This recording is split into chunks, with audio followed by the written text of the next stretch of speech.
What up, what up, what up, Jeromes? We made it to a beautiful Friday. Another time for another Vikings news dump. Let's dive on in. So first up, all the speculation about where Kirk is going to hang a shingle and what he's going to get in terms of cash, and a lot of speculation. Right? And I have my doubts that he's going to get a long-term, fully guaranteed deal or significant guarantees. I think that he and the Vikings may run it back, but we'll see. PFF put it out there. Estimation: 2 years, $70 million with $50 guaranteed, $35 million per year. Now, I'm guessing that the 50 would have a lot to do with the 35 this year, and maybe there's some marginal guarantees in the second year of the deal, but largely it's probably a team option. Maybe it's so the first year, 35 fully guaranteed. Maybe the rest of it is in a signing bonus. Who knows? But I could see this. I could see this as the compromise. And also, it wouldn't necessarily tether the Vikings to Kirk. Like, say Kirk doesn't have it after his Achilles, which I doubt. I think that he'll be fine. But say that age is starting to show up. They can get out from the contract relatively easy with very little carryover in terms of dead cap for next year. I think that's the best compromise, where Kirk does get some more guaranteed money. He does get some partial security. If he plays well this year, he could be with the Vikings in 2025.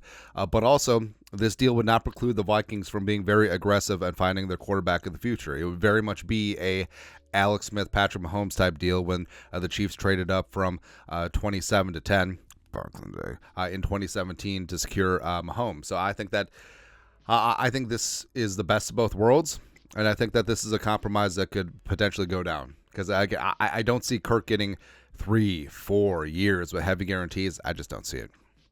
Just don't see it, man. Something I wish I didn't see. So the Vikings had Kirk Cousins mic'd up in the greasy, grimy Green Bay Packers game when the Vikings were playing some damn good football, man. The Vikings had just beat the Niners. They just went on the road and beat the brakes off the Packers, and Jordan Love looked like ass, thank you. But, yeah, 10:25 left in the fourth quarter. The course of the season changed, and they had the audio of Kirk popping his Achilles, and it's just not good, man. Like, Kirk was in denial, and it's just really heartbreaking too, because, last year, the Vikings were fixing to go on a run. Yes, 0-3, 1-4 start, whatever, but they're getting on track, and I've said this a bunch. If Kirk stays healthy, I think the Vikings challenged the Lions for the division last year. I don't think that Detroit runs away with it like they did. So, again, sucks. It really does. I don't like when players suffer major injury and they're mic'd up. It's just so crushing and defeating. And I understand, these guys get paid millions upon millions of dollars to play a kid's game, but this is their life's work. And I know that Father Time is undefeated, and everyone's career ends sometime, but you want to see them go out on their own terms. And Kirk will be back, so maybe that's not applicable in this case, but you just never know. Like, I'm just really glad that it appears that they didn't have Hockenson mic'd up when dirty Kirby Joseph got after him. Who knows, man? So there's 75 billion mock drafts out there, and we pick and choose ones that are interesting to us. Now, this one, I'm kind of interested in this one. So PFF Vikings put this one out. Josh Allen from the Jaguars, not the Bills, the Jaguars, franchise tag and trade. Josh Allen last year, 17.5 sacks, really got after it, was fantastic, man.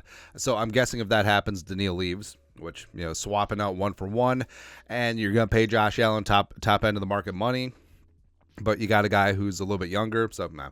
Kirk leaves and goes to Atlanta. So the Vikings in this simulation now at the end, they trade the second round pick, 42 overall, as well as a fourth rounder for next year to Jacksonville for Josh Allen. And then the Vikings need a quarterback, and they're sitting at 11. They trade back with the Raiders, get the third round pick, and they get Bo Nix. Now, I know that Bo Nix put up a ton of great numbers. I know that he's a feisty competitor. I just have serious reservations about his downfield accuracy and downfield arm strength. Or I'm not a arm strength snob. Like, not everyone has to be Jeff George, Jay Cutler out here, but there has to be a minimum threshold of velocity downfield if you want to have a vertical passing game, especially when you do have outdoor games at Lambeau Field, at Soldier Field, potentially late in the season, and also into the playoffs.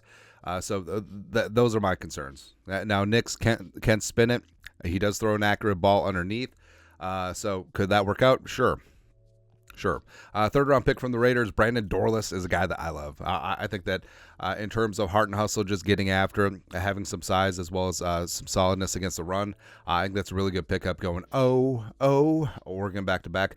Bo Limmer. Now, Limmer, 3-year starter for the Hogs, played mostly right guard, was starting center this year. Now, this would fly in the face of the ass.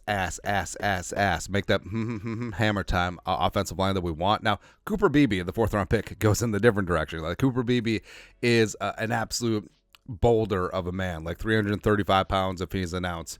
So it's contrasting styles of offensive linemen, so that's certainly interesting. But I don't know, man. Like, I would rather maneuver up for McCarthy than trade back and take Nix in the first round at this stage. Now, if you're able to get Nix at the back end of the first round, you'd have a quarterback or top of the second, sure. But 13, I don't know, man. I don't know. Also, so, yeah, back to Kirk and his money. Spot Rack, great resource for contracts. They're fantastic. Them and Over the Cap are great. So Spot Rack did up a contract breakdown projections for 6 quarterback extension candidates, and Kirk Cousins, he was actually the lowest of the 6. Now, age is obviously a factor here, but they projected a 3-year, $100 million deal, averaging 33, $75 million guaranteed at signing, and $75 million practically guaranteed. And this is what they rep. Also, no trade clause. All right, so 2024, 2025 would be fully guaranteed. 2026 would basically be an option year. Cousins spent 6 years on a fully guaranteed contract in Minnesota, but that may not be in the cards this time around. Will return to the Vikings still seems imminent. Cousins may need to drop his value to secure a 2-year fully guaranteed seasons on his next contract. As we noted here, in this projection, Cousins gets $50 million in 2024 and is fully guaranteed $75 million through 2025. And I think this may be the compromise. I understand the numbers. You see $100 million right away, $75 million guaranteed. You're just like, But I mean, that's market rate. That's far below market rate when Daniel Jones and Dak Prescott are getting $40 million per year, and Russ is getting $49 million a year. I would actually be okay with this. But if you're doing this, you're going to have to do the cap gymnastics to push cap hits back into 2026, 2027, sign up JJ, and spend in free agency. Secure that offensive line, secure that D-line, and really go for it these next 2 years, because you got to be all in, because otherwise, what the hell is the point? So I would actually be okay with this. Something I wouldn't be okay with. So, I mean, can we just remind people that Jordan Love played good for like half a season? Okay. But now they're projecting a 4-year, $200 million. $200 million with 87 of a guaranteed $50 million per season. Okay. And then also Dak Prescott. Dak has that leverage with the Cowboys, but 3 years, $180 million. $60 million per year for Dak Prescott. It's crazy, man. It's absolutely crazy. Something's not crazy is paying Danielle. Now, yes, we just said in that mock draft from PFF that tagging and trading for Josh Allen and letting Danielle go would be interesting. But Danielle, he's going to be 30 in October, but he's still at the peak of his prime. According to, it's from Pro Persuasion. According to ex-Vikings GM Jeff Diamond on the 33rd team, does great content over there with Spielman. Edge rusher Danielle Hunter is seeking a $25 million plus per year deal, coming off 60.5 sack and league high 23 tackles for loss. Yes, I mean that would be market rate for Danielle, and Danielle said that he's basically just going to go wherever gives him the most money. Now, $25 million per year would put him up in the stratosphere with Myles Garrett, the defensive player of the year. Bosa, T.J. Watt, and the other Bosa got more than that, but also they were younger when they signed their contracts. Montez Sweat would be a good sort of gauge in that spot with the 4-year, $98 million deal with $72 million in practical guarantees. Rashawn Gary's in that mix too. So yeah, if Danielle does hit open free agency, I could see $24-25 million average working out there. So This is interesting. So, yeah, another mock draft. NFL.com writer Gennaro Felice did up a mock draft where the Vikings traded in the top 10 for J.J. McCarthy. Now, it's not all the way up. It's up to 7. And we said that 7 is a key number for the Vikings. 3, 5, and 7 are important. We'll get to that. But trade up for J.J. McCarthy. I'm guessing that Williams, Drake, May, and Jaden Daniels are off the board, but doing some business with the Titans. Much of this may have a large portion on draft Twitter. Sorry, Lon, X, blah, blah, blah. McCarthy appears destined to be a top 10 pick. Skeptics understandably bemoan the relative scarcity of a pure pocket passing JJ put on display in Michigan's run-first offense, but the 21-year-old did showcase a type of athleticism that could play quite well in Kevin O'Connell's play-action bootleg scheme. And McCarthy does deliver an accurate ball, and KOC has talked about that is the number one thing that he is looking for. And we said that 3, 5, and 7 are the key spots because 3, again, if the Patriots aren't interested in whichever of the top 3 quarterbacks left over, the Vikings can move up and get him if he is interesting for them.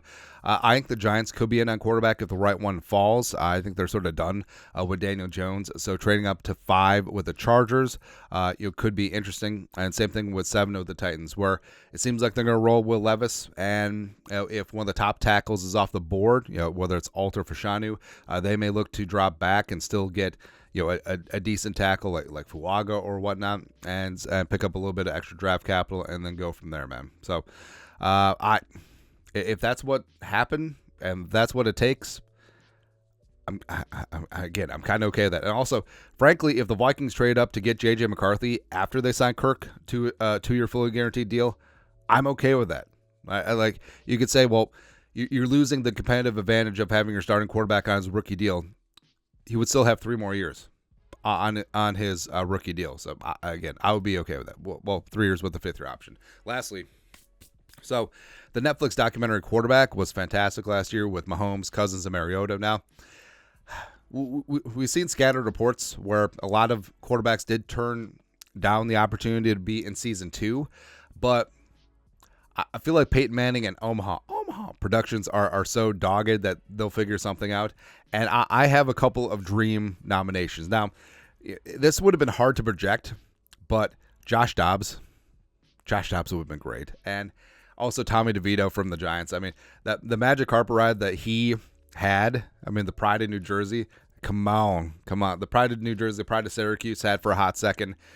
Is he starting an NFL quarterback? No, absolutely not. But did he have a great moment? Did he have a Jeremy Lin type run? Yes. And the Passionate was great for a game and a half. The Falcons' first half of the Saints game was fantastic. But if they did somehow happen to follow Dobbs, because remember, Dobbs started out in training camp with the Browns and was eventually beat up by DTR and company. And then he was traded to the Cardinals, where he started for the Cardinals for like the first 9 games of the season, including their upset win over the Cowboys. And then Dobbs was traded to the Vikings, and he didn't know his teammates, he didn't know the plays, and he still got a win against the Falcons and played great in the first half against the Saints. So I would love if that was on wax. Like, if that was in the can, just hell, screw the other quarterbacks. I mean, just a straight up Josh Dobbs documentary. Rocket Man, it would be good. But otherwise, I do think Baker, former number 1 overall pick, cast aside, Carolina, that hot second with the Rams, and then finally finding a home with the Buccaneers and having some good success, leading them to the playoffs, leading them to the division. Yeah, I mean, that would be a great comeback story. Everyone loves that. And also, we love when stars get humbled. So Jalen Hurts got himself that big contract, $51 million per year. And if you took away the tush pushes from Jalen Hurts, I mean, what do you got? And I feel like the Eagles starting out 10-1, quite possibly the worst 10-1 team in NFL history, and then them ending up not even winning the division. I mean, that's just gorgeous. Just absolutely gorgeous, man. So I would love that, even though I hate rooting against Jalen Hurts because he seems very likable, and I love the way that he handled getting benched at Alabama for Tua, and he was still a great teammate, but that would certainly be interesting. But if it had to be one, Dobbs would be so good. Dobbs would be so good, man. Like I still kind of believe, like, Mama, I can change him. I don't know, man. I don't know, but that's it. That's the news dump for this beautiful Friday. You guys are the best. You know what to do. Skull production value.